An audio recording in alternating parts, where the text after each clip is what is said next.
Please welcome. Let's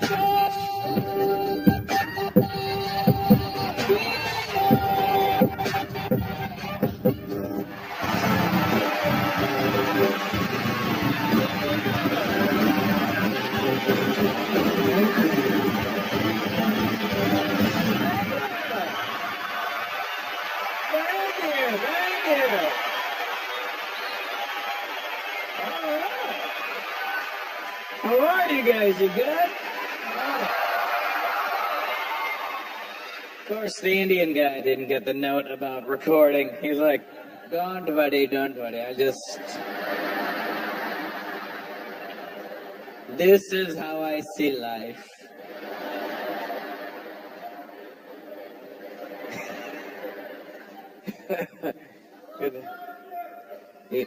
You look brown too? Yeah. You look very brown, sir. As a matter of fact, you might even be a darker shade of brown than me. You look so brown I could tell what part of India you're from. I can't tell if you're Asian or a white guy that's been in the sun all day, sir. It's so bright. It's so hot today.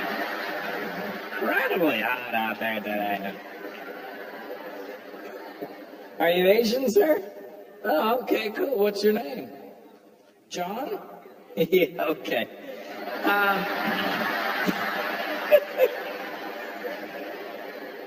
You see, it's funny because he's Asian, sir, and then his name is John. Do you see what I'm saying? I can tell you've got the immigrant white guy look. I can tell right away, you know what I mean? It's funny when you look at white people, you can tell like who's like a white person who's been in North America for a few generations, because they always look bored of everything. They just look like...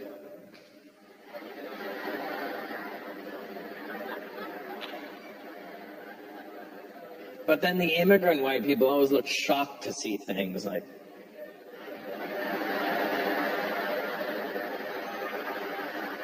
And what style of Asian are you, John?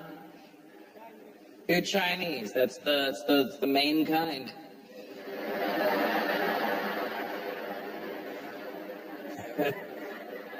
Where's your family from?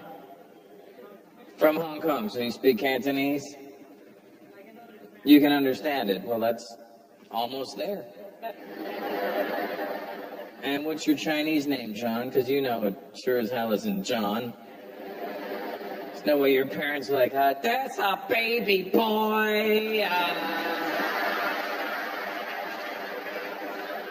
We have to come up with a name for him. But first, I'll go to the John.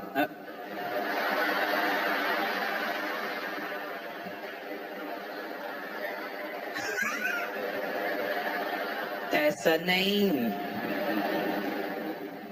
I never actually always wanted, I became a comedian, but it wasn't my first choice in life. Sadly, I wanted to be a dancer. Don't judge, all right? It wasn't, it's not how you think. I was a break dancer back in the day. We're talking 30 years ago. And I was like, yo, I love this. I'm going to turn this into money, right? And then breakdancing died, and I was like,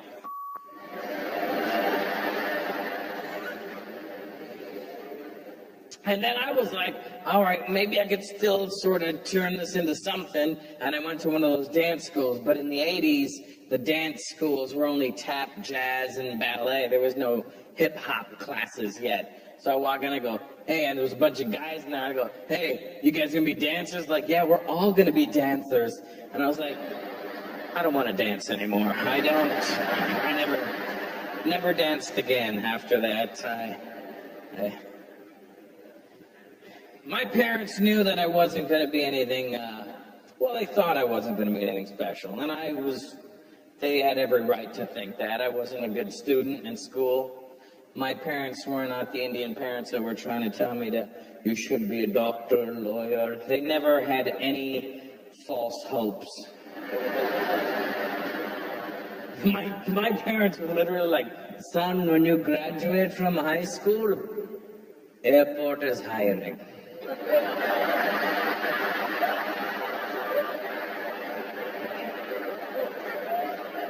I was like, what about being a breakdancer? Son, you can dance on your break.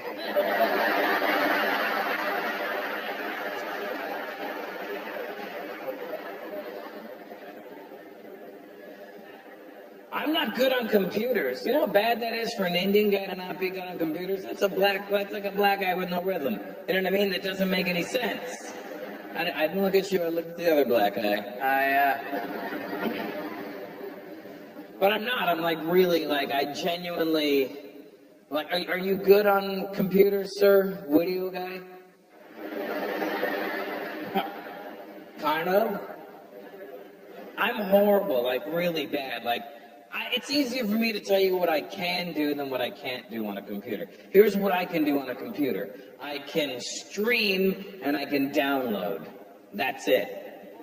I stream porn, I download music. That's all you need to do. I think if you're downloading porn, you're way too attached to the porn. You should be in a relationship. My worst day for me is when I have to call the 1-800 number because I have a problem with my computer and I get an Indian person on the phone. That's not the part that bothers me. I think that's great that they've outsourced the job. The part that bothers me is that that guy knows who I am.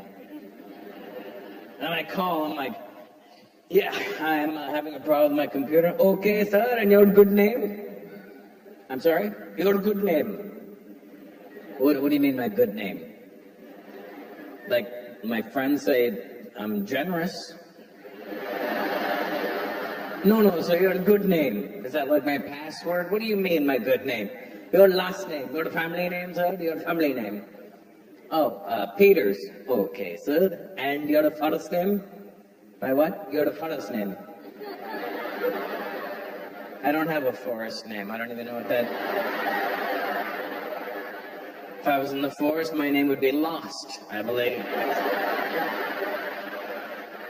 Your first name, sir. The name you go by. Oh, Russell. Okay. No way!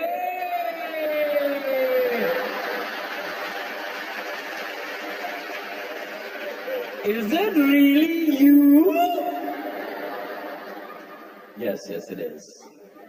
Well, huh? All those jokes you made, now who needs help? Okay, bastard, here's what you do. I'm just going to take control of your computer. What do you mean you're going to take? I'm going to mirror it. What does that mean? I'm going to control your laptop from here. I go, please don't do that. I think that... No, let me just go through your history. If you could not go through my history, I think that'd be a lot better for both of us. Okay, lusty grandmas. It was a pop-up. I'm sure it popped up just fine, huh? Thank you, guys. You ready to get this thing started?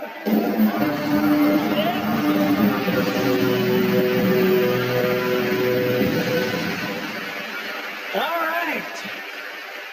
Our next comedian is co-starred in such films as Soul Plane, Zoolander, and Johnson Family Values, and yet he still has a great career. Please welcome my good friend, Godfrey!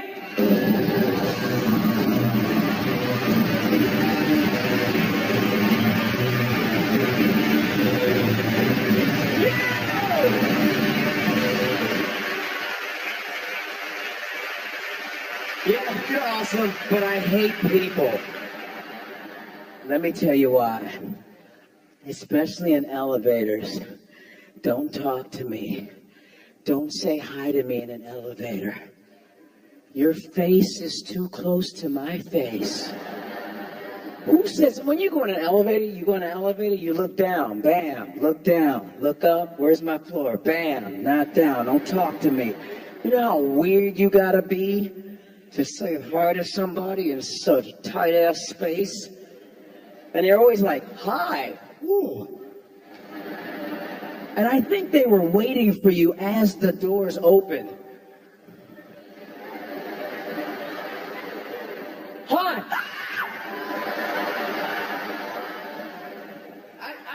Something about having the elevator to yourself. Don't you guys like it, the elevator to yourself? It's only a couple seconds, but you like it.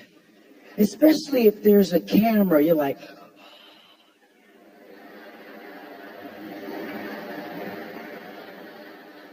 you can have sex with your elevator. Yeah, it's my elevator. And you get a little bit of an attitude when someone wants to get on. Oh, is this going up? Yeah.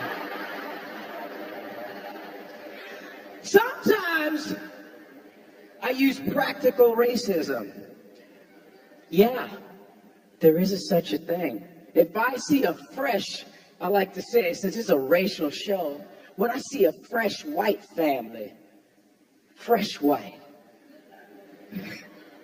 mom, dad, boy, girl, fresh white. I'm talking about white, like the Crayola crayon, that white one that never got touched. It's always the sharpest one. Go use the black one. I use practical racism when they want to get on. Is this going up? Yeah, it's going up.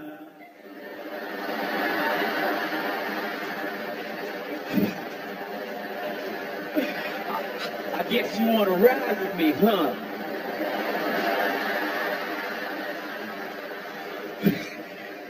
Why am I using that 80s Eddie Murphy voice? I see you want to ride with me. I can't wait to see your ass ride with me. So we real nice.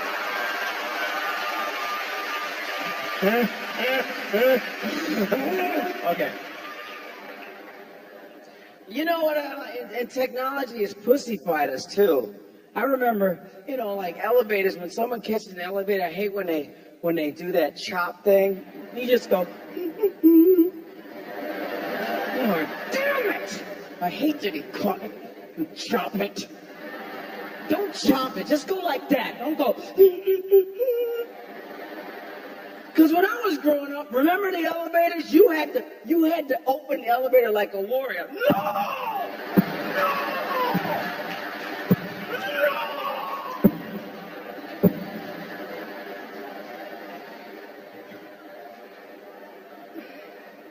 The World Cup soccer was exciting. We all watched it. Well, people were clapping.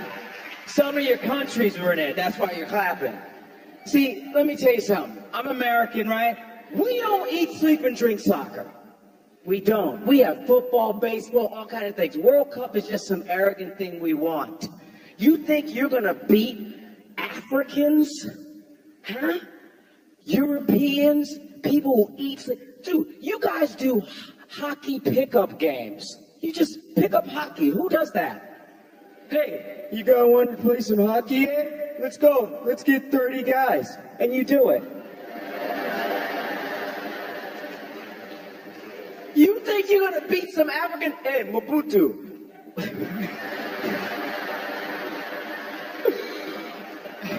They want to play some soccer today. No, not 100 people, only 50. No, we don't need shoes. Just keep going.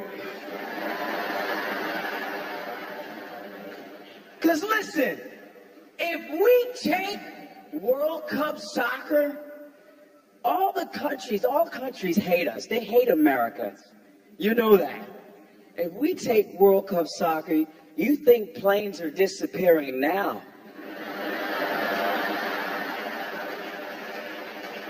You understand? I gotta show you guys something real quick. I've been bragging about my phone. I hope everybody might have the same phone I got. Look at this. Look at this big ass phone. This is what America's about. Who has a, that must be iPhone people. Anybody that says you got a big phone, you must have a shitty little iPhone. You have an iPhone? There you go, man. Look at, yeah! This is the best phone ever. Look how big this shit is. Huh? Look at it. Blocks the wind. Look at this big son of a bitch, huh? You know what my ringtone is? Hello? I get a text message. I love going to the Apple store. I just go to the Apple store just for the hell of it. And then when you go to the Apple store, there's always that little nerd. Hey, welcome to the Apple store. We got a lot of. He has his little name tag. Hey, welcome to the Apple store. My name's Rick. If you ever need any help, I'll just be right here. But I'm like, shut up! I just come to look at your inferior equipment.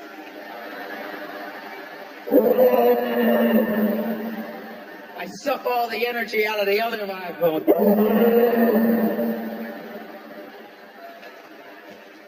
What about the people with fat fingers, huh? You know the construction people with the fat fingers? This is one finger pointing at you. You know those sausage fingers? They can unscrew a hydrant with no equipment. They can't even dig in their nose because they gotta punch it out. They gotta punch it out. You think they're using an iPhone? They use Samsung because our buttons are this big. Sand.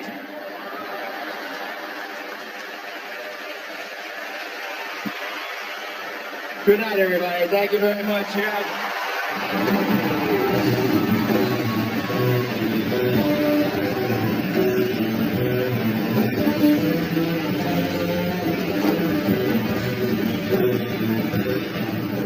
What the hell happens in your mouth during the night? The following program contains coarse language and mature subject matter. Viewer discretion is advised.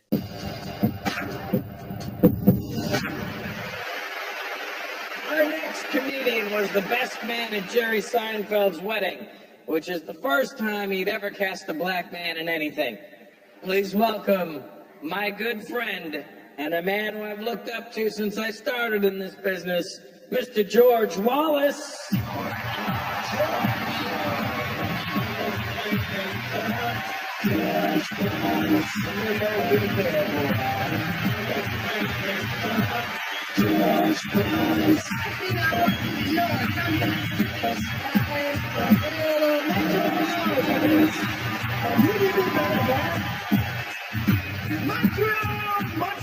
Montreal, the greatest city in the world.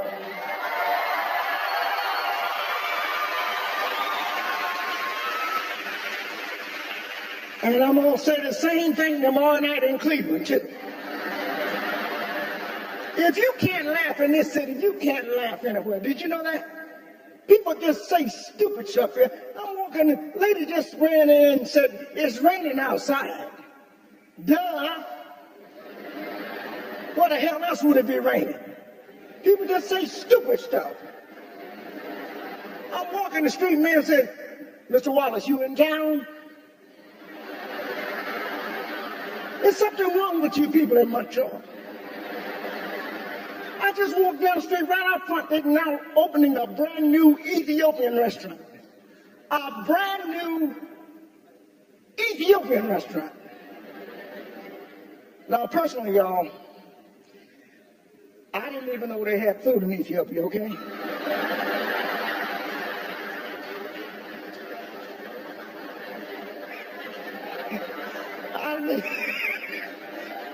I'm thinking what little food they got, they're bringing it over here. that food back on there and give it to the people that need it. People saying stupid stuff in Montreal. Someone asked me today, what do you think of gay marriage?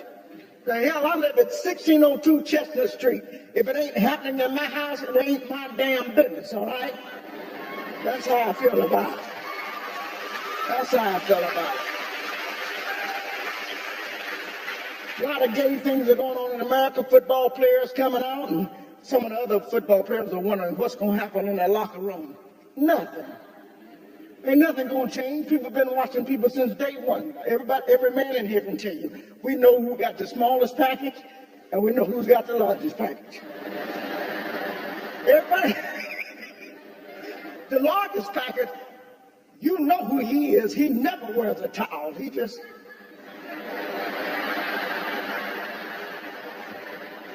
That used to be me. 'Cause I'm happy. A lot of people think I'm wearing a belt. No. I'll be thinking about all kinds of things. I'll be thinking about morning breath. American government and the Canadian government should get together and do some research on morning breath. What the hell happens in your mouth during the night?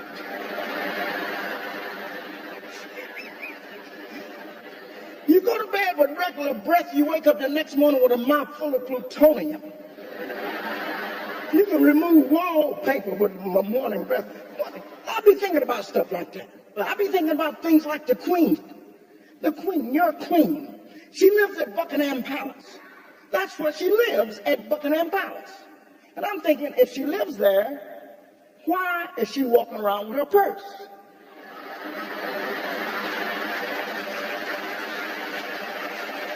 I've been thinking about stuff. Why is she walking around with her purse? How many of you ladies walk around in your own house carrying a purse? And what the hell is in that purse? I know ain't no makeup in that damn thing, I can tell you that. But I've been thinking about stuff like that. I'm in the grocery store the other day. I saw a sign that said evaporated. I saw an item that said evaporated milk. And I'm thinking, well, what the hell is in the can? I'll be thinking about stuff like that. How come you never see the last Baptist church?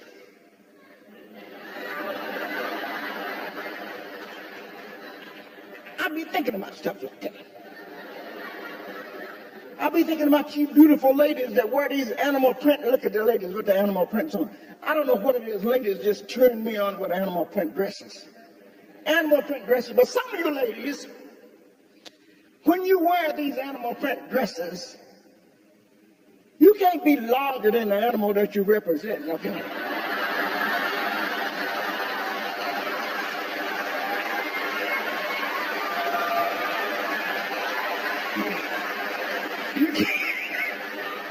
You can't be larger. A lady came to my show the other night in a zebra outfit. Everybody went, it's a xenophon. It's a xenophon. That's big. I'll be thinking about stuff like that. And I saw something new here today in Montreal, vanity license plates. Have you seen a few of these vanity license plates? So I'm driving from the airport, and there's a lady, her license plate said, C-U-T-I-P-I. C-U-T-I-P-I, and I can figure it out. See you tomorrow, perhaps if you, I can figure. Then it hit me, Montreal. Cutie pie. Cutie pie. I said, well, let me inch up a little more and check her out. I get up next to her. I said, well, damn. She must have stole this car.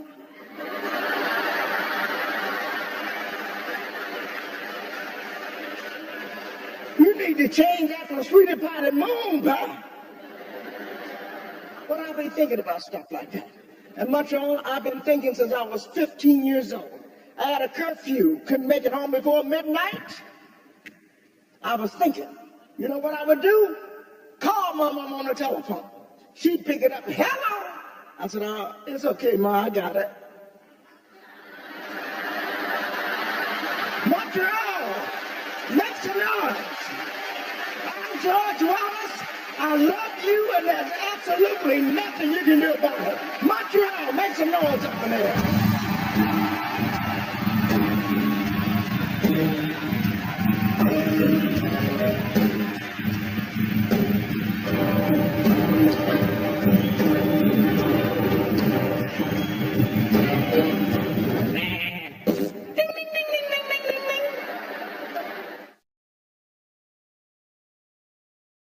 The following program contains coarse language and mature subject matter. Viewer discretion is advised.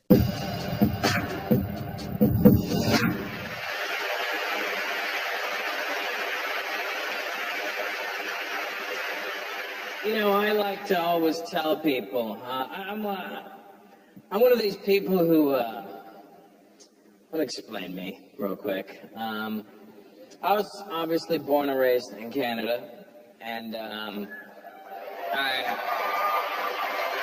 wasn't telling you for that. But I was born and raised, and then I moved to the U.S.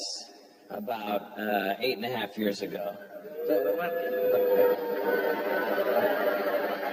That doesn't even make sense.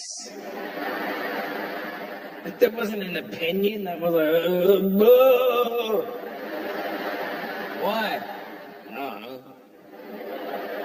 We just heard America and went crazy. And in very Canadian fashion, not everybody booed. It was like, boo.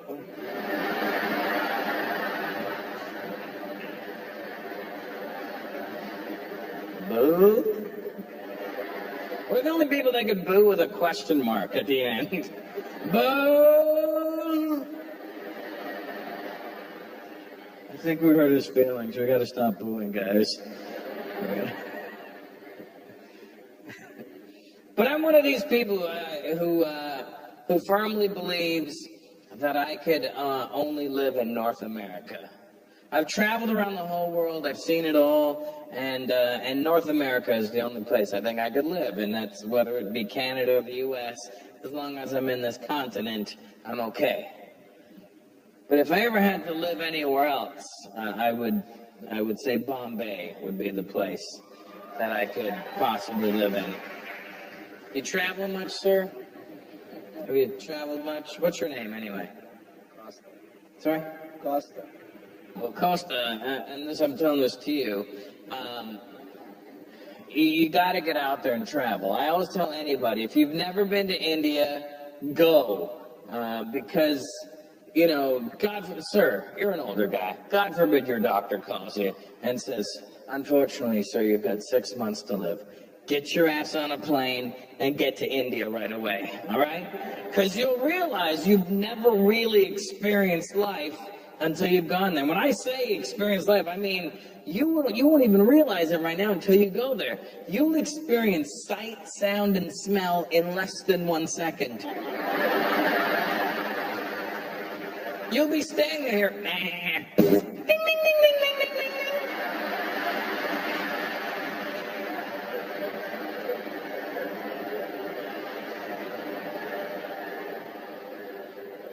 Did a sheep just drive a train by and fart?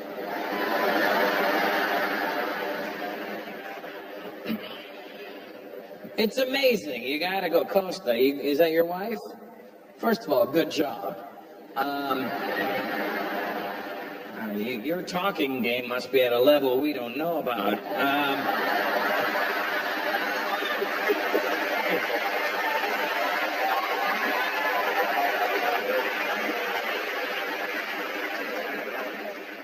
Hey, Mori. Ella.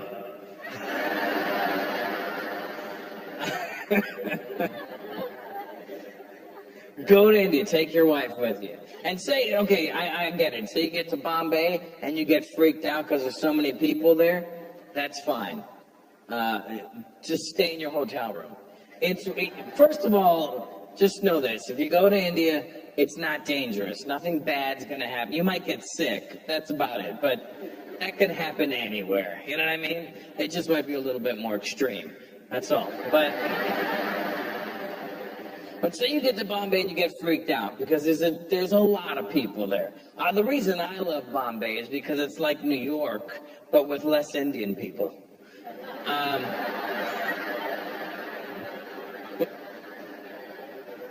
So say you get to Bombay and you get freaked out by all the people and you just want to hang out in your hotel room, do that. It's worth going to India just to watch the news.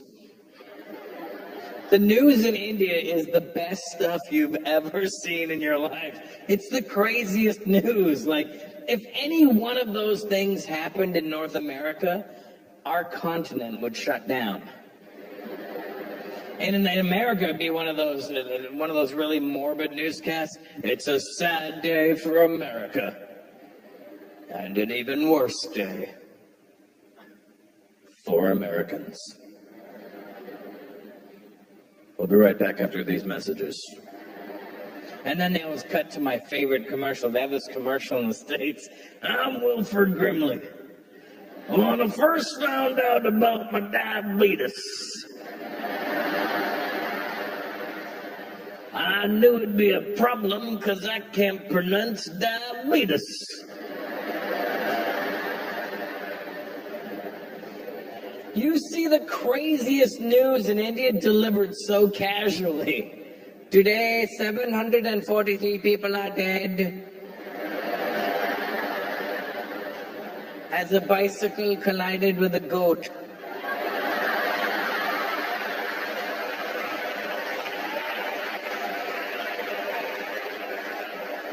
Funeral services for the goat will be held this weekend, followed by a delicious goat curry. Thank you, guys. Listen, let's keep this moving.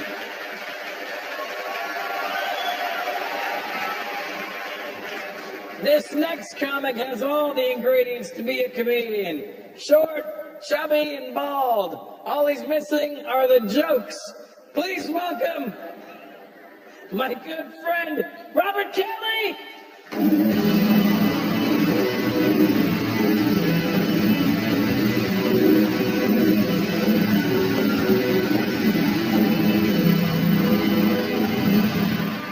How we doing? Good? You guys look great. You guys, nice, young, vibrant crowd. Except for you. You guys are old as shit. No, I like that. You're old. You're older than everybody around you. You're a man. You're a man. Look at that. That's a man. They're not making you anymore. Look, they're making dudes. Look, the dude. You're a man. Look at your man hands from opening shit your whole life to peanut butter, paint, pickles. Look at all these little Facebook fingers. Just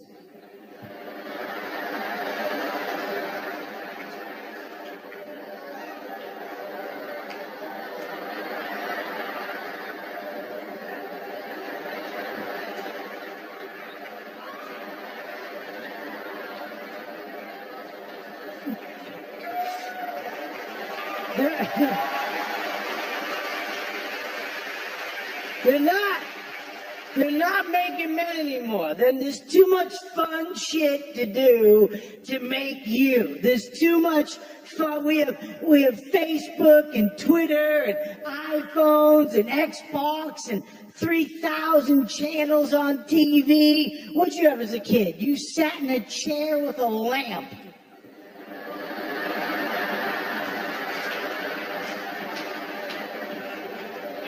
You had thoughts. You had thoughts for toys.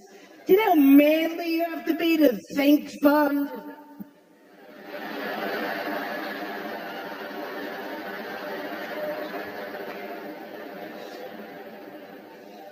It's true, man. You have tools. I bet you have tools. I remember that. I remember going to grandfather's basement.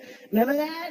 And there was tools everywhere. What do you have in your apartment? You have tape. That's what you have. If something breaks in your apartment, if you can't fix it with tape, you have to hire a man to come over with his tools, and you're in your underwear with tape, like I have tape if you need tape. Other than that, I'm going back to Facebook. You guys have honor and dignity. You do. Men like you respect women better than us. You do.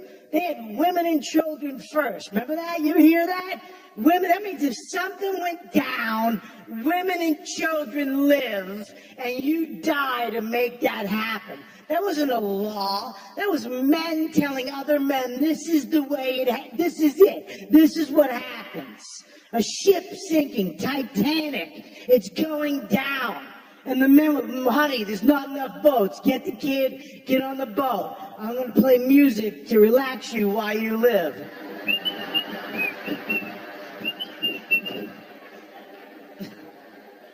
Do you know what a man you have to be to play a piccolo when you're dying? Do you think that would happen today if this was a ship right now and it started sinking? Do you think I'm stepping on every bitch's head and they're on a boat? I'm grabbing the first two babies I see. I'm floating back to shore. Come on, start kicking, you son of a bitches. We're never gonna make it. Yeah, your mother's fine. She's got fake tits. She's floating right behind us.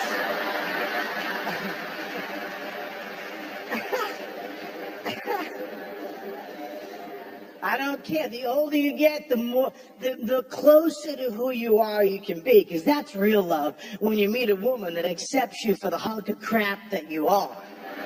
Do you understand that? My wife knows I'm a piece of garbage. That's why she loves me. This is when I knew getting older was better. This is when I knew the older you get, the better life becomes, because you can finally be the piece of shit you've always wanted to be.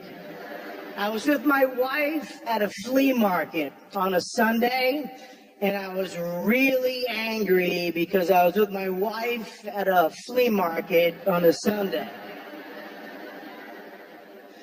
And she bent over right here next to me to tie her shoe. I just pushed her over. Do you understand? I didn't think about it. I didn't reason it. She might get mad. My brain went, push her. Go. I just did it. Funnest thing I've done in 39 years. I laughed for 20 minutes straight, hysterically. Be you. You're a piece of shit like us. But you care what she thinks. Push her in a bush tonight. That's what you should do. Listen to me. Push her in a bush. After the show, do you understand that? She'd be like, how'd you like the show? Right in the bush. Before she answers. She'll be mad for 2 days. You'll laugh for 9 years. Remembering her sexy foot sticking out of a bush on St. Street, whatever weird street you have. I don't care anymore. I don't care. I don't. I farted in a baby's face. I was out at a little red light in New York waiting to cross the street. I looked around, nobody's there. I cut a fart out of nowhere. A lady comes up with a baby in the baby carriage, parks the baby's face right in my ass cheeks. And it was one of those new baby carriages where the baby's sitting up like a factory manager looking over the floor.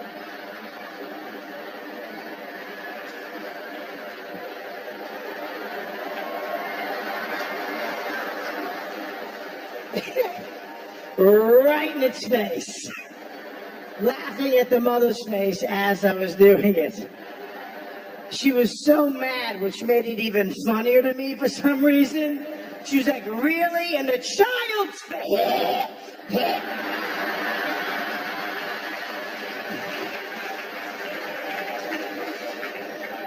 And the sound was amazing. First of all, I had tight underwear. Have you ever farted with tight underwear and tight jeans? You fart from here, and then the bubbles go up. It's like a little army. You can feel them. Oompa. Do-do-do. And they hit the underwear elastic like a minute later.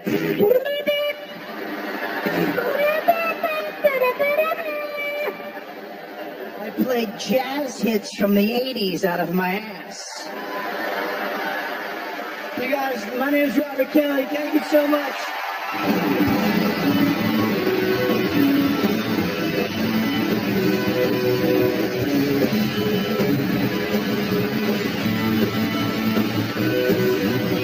That's what we've been trying to tell you. Oh. The following program contains coarse language and mature subject matter. Viewer discretion is advised.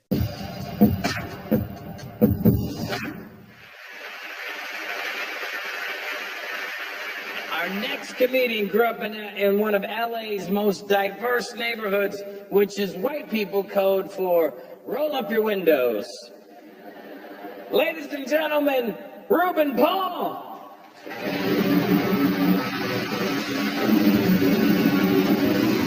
Yeah! Montreal!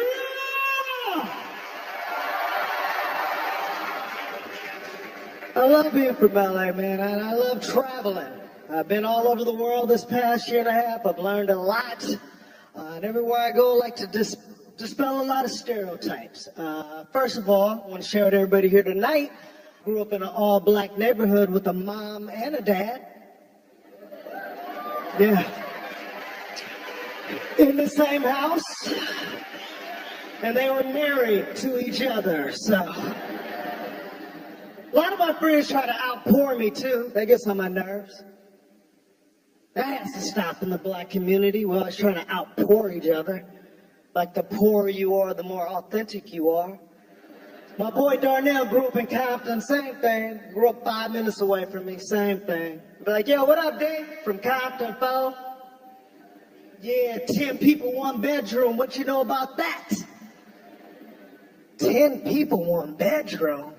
Yeah, fool. See, your family don't know nothing about no struggle. Well, Darnell, my family is from Haiti.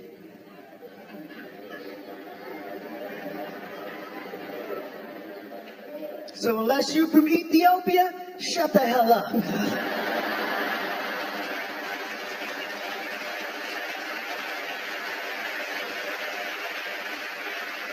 ain't no way you gonna outpour my family. So you guys hear what I say? My family's from Haiti. I think you guys think I'm making that up. My family is really from Haiti, one of the poorest countries in the world. Haiti's so messed up, we didn't even have an earthquake. We just made that up to get some help. The United States showed up and was like, Jesus Christ, looks like an earthquake hit this place. That's what we've been trying to tell you. Oh. We need help. Oh. My parents would go to any ghetto in America and be like, oh, this is nice. Oh, your house, it come with roof. Oh. 2 giant rats go by. Oh, it come with food. It come with food. I love America. Oh. If you ever meet a Haitian, we always say, oh, for no reason at all. I have no idea what it means. I just know it's an adjective to describe how you're feeling. Like, Tony got a new job. Oh. Tony got fired. Oh. Poor Tony. I used to be ashamed to be Haitian, man, because I grew up in LA. In the neighborhood I grew up in LA, my family's the only immigrant family in my whole entire neighborhood. Let me set the picture for you. No Jamaicans, no West Indians, no nothing. Just black Americans, that's it. And when you're a kid, all you want to do is fit in. But it's hard to fit in when you're Haitian because there's certain things that will give you away. Number one, how my parents spoke. My name is Reuben. R-U-B-E-N, Reuben. But my father called me Reuben, which is W-O-O-O-O. B-E-N. It's hard to blend in with a name like that. I'm outside playing ball with my friends. My pops will come out, Woman! Woman! Oh, come here now! My friends be like, who in the hell is Woman? I'm like, I don't know, but I gotta go. Sounds like Woman is in trouble. My mom felt bad for me because I got teased all the time. So she used to try to do American type things so I'd fit in with the rest of the kids. So one day she had the idea to have a pizza party for me and my friends. How can you mess up a pizza party? You can't mess up a pizza party. My friends are over. We're in the back playing. My mom calls like, Woman, come in, eat, that food is ready. We run in, she hands us a plate of pepperoni pizza with white rice on the side. My friends are like, what the hell is this? With the chicken wings and the salad. What the hell is wrong with your family? My friends never let me forget that to this day. I went and got yogurt with my boy 2 weeks ago. He's like, you want some rice with this, dog? I'm like, rice and yogurt don't go together. Don't go with pizza either. That'll stop your damn family. My name is Ruben Paul. I gotta get out of here, guys. Thank you much.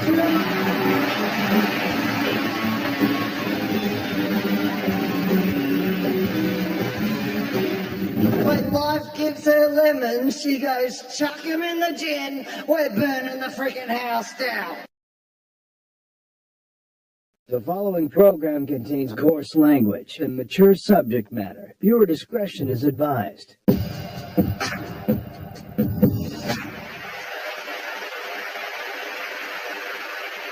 Our next comedian's most recent tour saw him perform at a log cabin in Alaska. The cold wasn't so bad, but having to explain all the jokes to Sarah Palin was.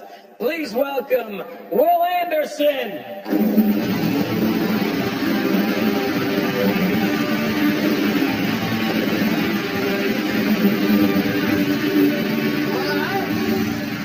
It's nice to be here. I'm from Australia. My name is William James Anderson. My father's name is Graham James Anderson. He lives on a road called Anderson's Road, which is named after my grandfather, who built the road by hand after the Second World War. My father, Graham James Anderson, has lived on Anderson's Road for 71 years in a row. He has never drunk alcohol. He has never smoked a cigarette. He has never tried drugs. He married the first woman that he ever kissed. I know we have nothing in common. Like nothing at all. My dad is the toughest bloke I've ever met in my life. This is a true story. Last year, he's 71, still works on the farm, had a heart attack. Here's the cool bit. Did not notice. Went to the doctor a full week later. He's like, oh, my chest's been a bit sore. The doctor's like, that's because you had a heart attack a week ago and you just didn't notice. And Dad's like, yep, that would explain that. That's how tough my dad is. He would have been out in the field doing some shit he should not be doing at 71 years old. His chest would have got sore and he would have been like, no time for this shit. Come on! Come on! Come on! He would have gone down, grabbed the electric fence like, clear! Clear! Clear! I'm back, I'm fine, I'm full of energy. The Grim Reaper would have come down, Dad would have seen his sides, put him to work baling hay. My dad's a tough man, but he learned it from my grandmother. She's the toughest person I ever met in my life. She's still alive. She's 91 years old. Her house was caught in bushfires and she was on the news, right? 91 years old on the news, and the journalists wanted her to cry, but they didn't know my nana. They're going, were you scared that your house would burn down?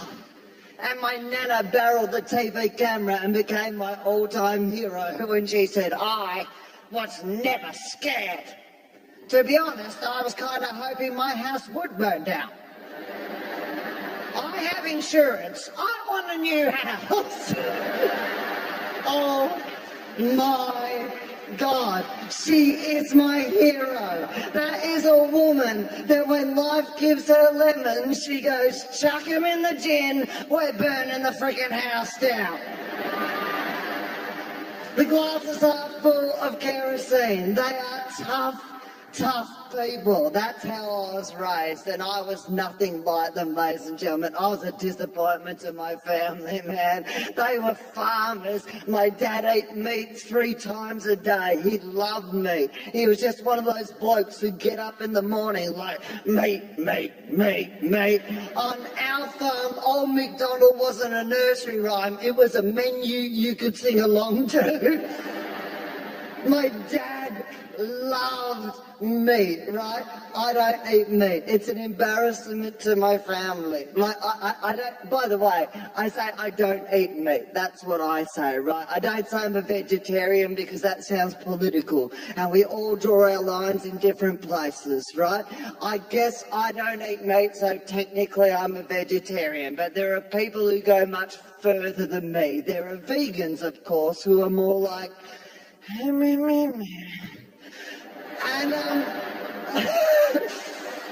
I don't really know what they say. They don't make any sense to me. See, you thought I was going to be on their side because I'm a vegetarian.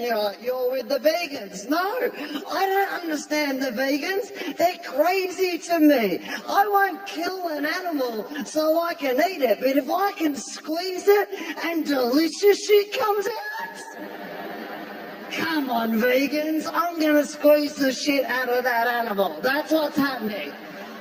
Here's what I learned from growing up on a dairy farm. All the most delicious shit in the world comes out of a cow if you squeeze a cow for long enough.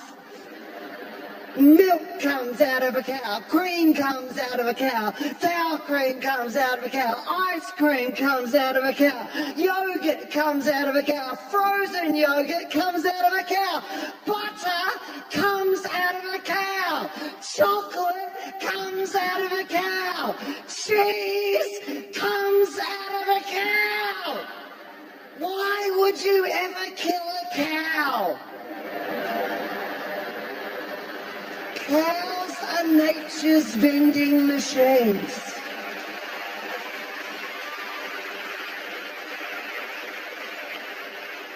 Eat what you want, but there's always one bloke at a party who wants to get mad at me because I don't eat meat. Like I'm saying something about his life, which I'm not. Eat whatever you want to eat, but there's one bloke who always is just like, no, I will stop eating meat when lions stop eating zebras. Yeah, excellent argument, mate. That would explain why you're 400 pounds and still have a mullet.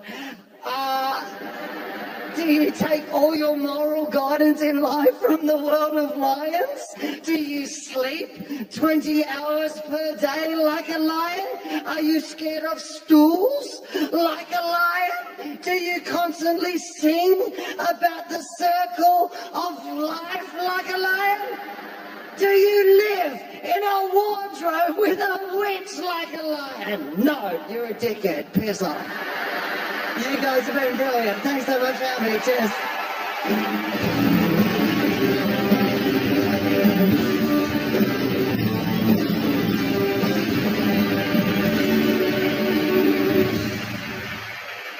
That's our show, folks.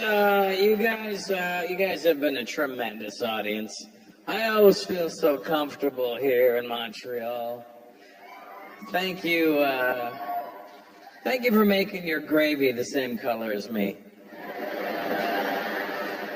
I'm Russell Poutine Peters, and you guys are awesome. Give yourselves a round of applause, would you? Thanks for hanging in there. Good night.